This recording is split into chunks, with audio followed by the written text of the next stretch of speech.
Hi, today we're looking at how to attack passages on the PARCC exam using tone shift.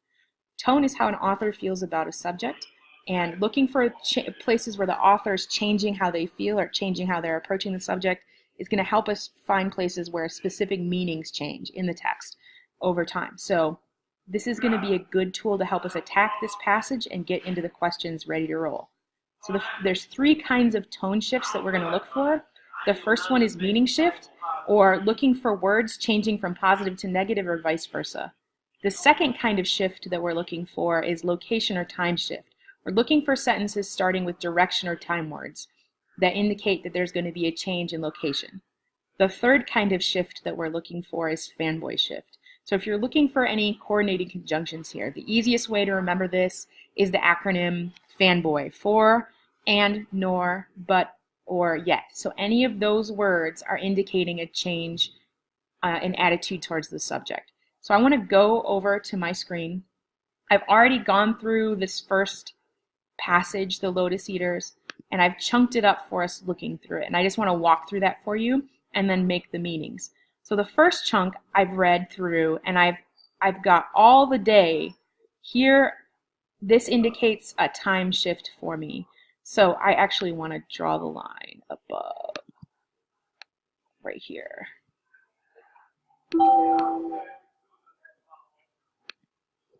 So all the day the wind breathes low and mellower tone. So that tells me like if it's, all is kind of like a time shift. All right. The next one, boom, in. In is a location. Like in, on, under, those kind of words are key to us that there's a change in direction or a change in the tone.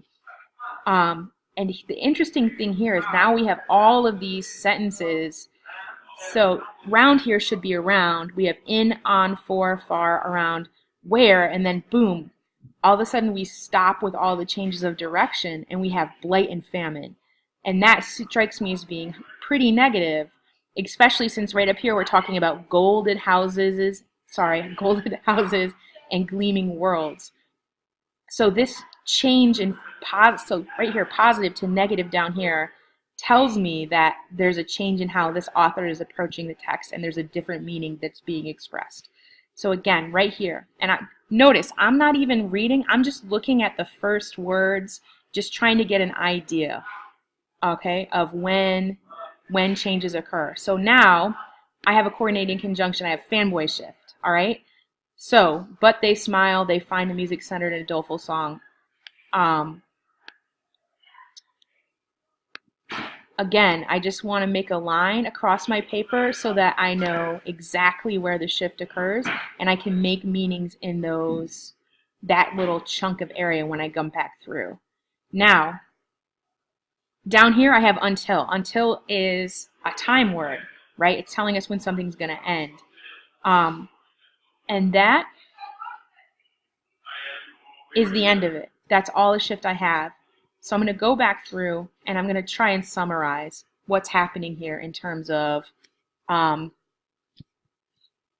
I'm looking at this first chunk and I'm trying to figure out what this two lines means.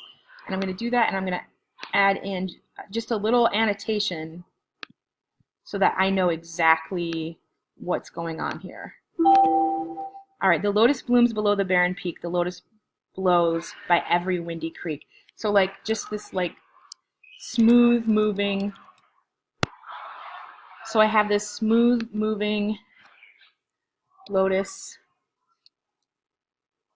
I'm going to spell it the way they do, although that's not how we spell it now. This idea of these flowers. I know lotuses are flowers, so I'm going to write flowers kind of moving. All day the wind breathes low with mellower tone through every hollow cave and alley lone. Round and round the spicy downs, the yellow lotus dust is blown. We have enough of action and of motion we, ooh, this is important, roll starboard, roll larboard, so go left, go right when the surge was seething free. So they've had enough of action. They've been traveling. They've seen all kinds of stuff. And they've had enough of action. So I want to add another one. They have traveled and they are done. All right. So next, I can move on to the next chunk. All right. In the hollow lotus lands to live and lie reclined on the hills like gods together, careless of mankind. For they lie beside their nectar, and the bolts are hurled far below them in the valleys, and the clouds are lightly curled around their golden houses, girdled with gleaming world, where they smile in secret, looking over wasted lands. So they sound like these lotus eaters, because that's who we're talking about.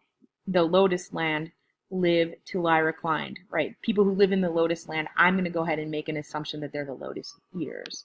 So I want to add another comment here. Oops.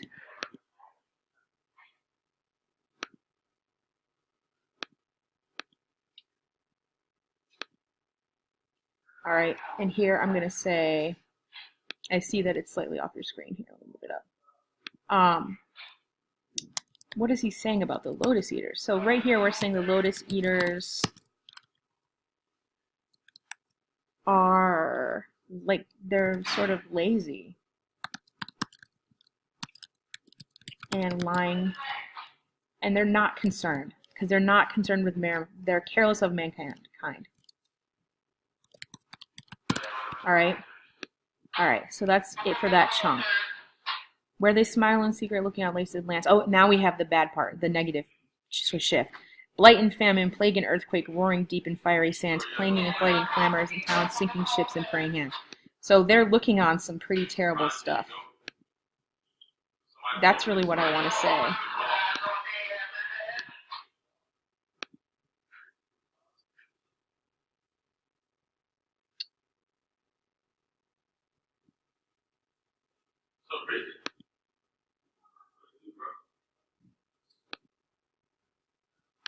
Come on.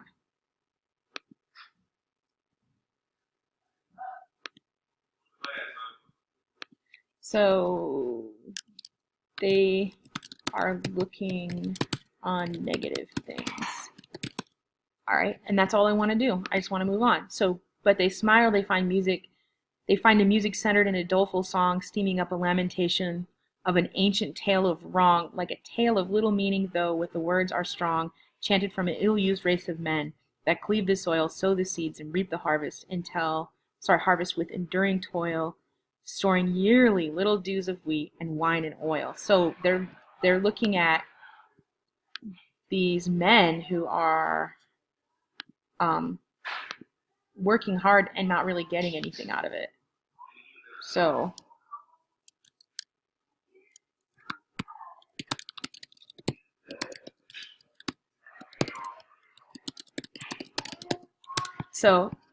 here, ill-used race of men that cleave the soil, sow the seed, reap the harvest with enduring toil. Toil is like hard work. Storing yearly little dews of wheat and wine and oil. So storing little, not very much, wheat, wine, and oil. And that's kind of, I'm gathering, what they're using to live on. All right, now we have another shift, and this is our last one. Until they perish, they suffer, some 'tis whispered, down in hell, suffer endless anguish, others in Elysian valleys dwell. Elysian is like a Greek place you go after you die, I know that. Resting weary limbs at last on beds of asphodel, surely, surely, slumber is more sweet than toil. The shore then labor in the deep mid-ocean, wind and wave and oar. Oh, rest ye, brother mariners, we will not wander more.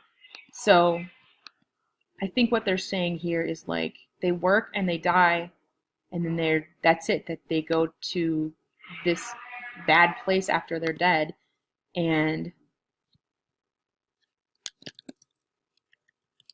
go to this bad place.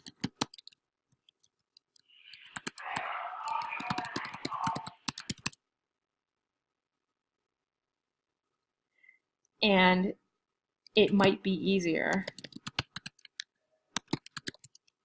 to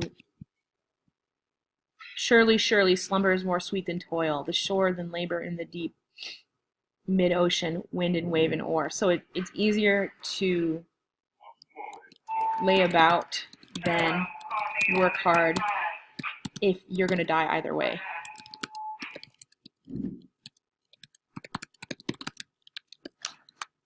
All right, now I've done this in about 8 minutes, and that's the whole entire thing, including me narrating it all. So imagine how much quicker this could have been if I wasn't speaking and I wasn't typing, and I was just doing it by hand on my scrap paper. This strategy is going to get you through these hard passages and get you to a place where you're able to get to the questions and get to work. And remember, the line numbers are going to be key, because on your scrap paper, you're going to be sitting with a piece of scrap paper next to your computer, and you're going to write down your line numbers. So the first shift is at line 9. I would write shift line 9, and then so it's a direction shift. It doesn't almost matter what kind of shift it is, but it might help you orient yourself in the text. Here, positive from negative shift. Here, fanboy shift. Here, time and space shift. So all I did was chunk those up. I added my comments to them, and I moved on. On the next video, we're going to talk about how to use these comments, how to use these annotations, if you will, to attack the questions that go with this passage. Thanks. Have a good day.